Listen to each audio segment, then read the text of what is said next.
Sumagot kayo. Si Leon, si Shaira, magkapatid sila?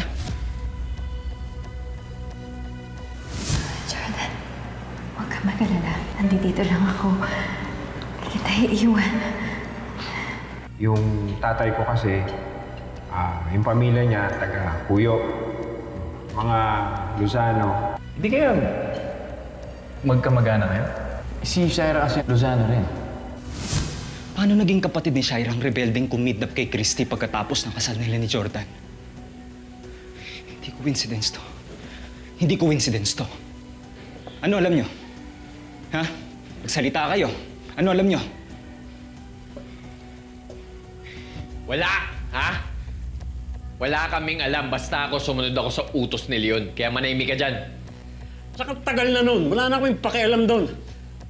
Ang mahalaga, habang buhay ka, may alas kaming pinanghahawakan at magbabayad sa amin si Shaira. Kailangan nyo ng pera. Meron din ako. Maniwala kayo sa akin. May negosyo ako, may negosyo kami ni Jordan. Part owner ako doon. I have money. Dalhin niyo ako sa bangko. Papakita ko sa inyo yung pera ko. Bibidro ko yung lahat. Ibibigay ko sa inyo lahat yun. Basta tulungan niyo lang ako pigilan yung kasal ni Jordan. Narinig mo naman si Cobra, di ba? Baka isumbong mo kami. Hindi ka namin mapagkakatiwalaan. Kaya tumikom ka na dyan. Teka, huwag padalos-dalos. Ipakita mo muna sa amin ang pera mo sa bangko. At saka namin pag-iisipan kung papayagan ka namin dyan sa gusto mo.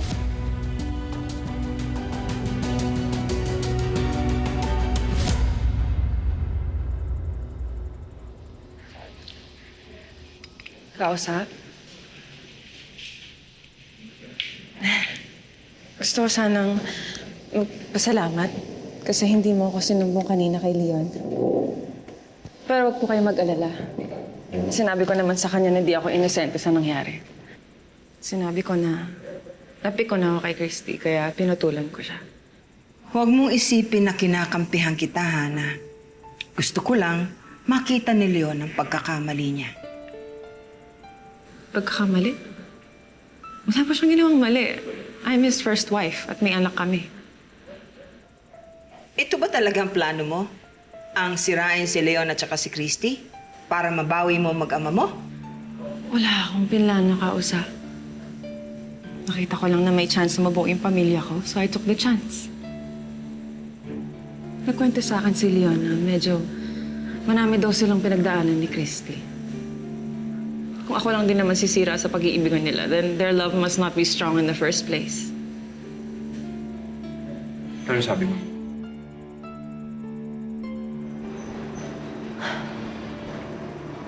Kausa, umakit ka. Samahan mo muna si B. Ano sabi mo? Paliwanag ka. Babalik ka ngayon para sirahin kami ng mapapangasawa ko. Pagkatapos mong sirahin ang buhay ko. Oo na. Makapal ang mukha ko. Yun ang gusto mong marinig, di ba? Pero Leon, hindi ko to pinlano. Si Billy lang ang gusto kong makita. Gusto kong mahalagaan. Pero nung nakita ko na magkasama kayo, at nung nakita ko na may chance na mabuo tayo, ba't di ko ipaglalaban yun?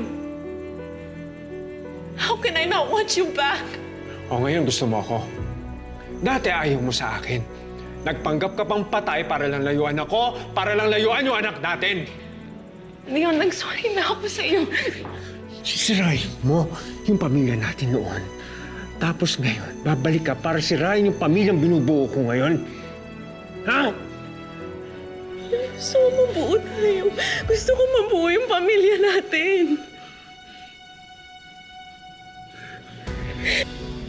Hala, di lahat ng gusto mo makukuha mo. Hindi mo ako makukuha. Hindi mo makukuha si Billy. Dahil hindi ka dapat sa pamilya na to. Naiintindihan mo?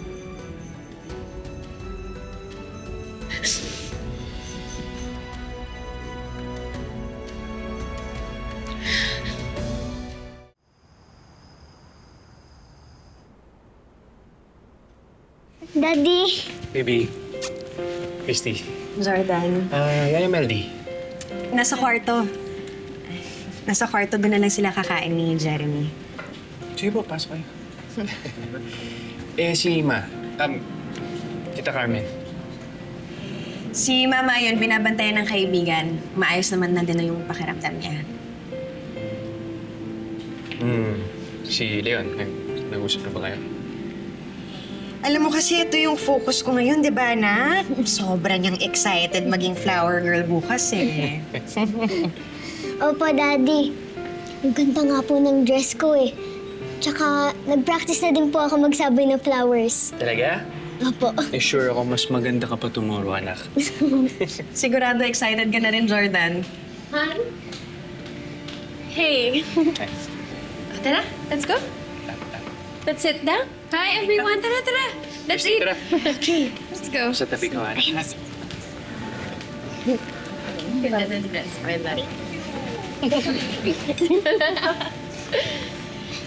Okay. Han, picture tayo. Akin na. Nalaglag lang. Picture naman kami. Dali. Oh, so, Okay. yung sweet. 1, 2, 3. Oh, isa pa yung mas sweet pa. Thank you. Iwan kita. Oh, ang cute. Look. Okay. Wait.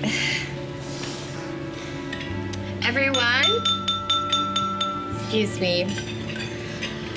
Gusto ko lang sanang mag-make ng toast. I just wanna say thank you. Alam ko marami sa inyo naguguluhan na rin sa nangyayari sa buhay namin. Kinasal na kami before, tapos naghiwalay kami, tapos ngayon ikakasal kami ulit. Nga. Kahit ganun yung nangyari sa amin, for me, ito pa rin yung pinaka-beautiful na love story. Kasi ibig sabihin, kahit ano pang mangyari sa amin, or ano pang outside factor, ang humadlang sa aming dalawa ni Jordan, babalik at babalik pa rin kami sa isa't isa. So thank you, Han. Thank you for choosing me. And I love you. Always. Cheers! Cheers!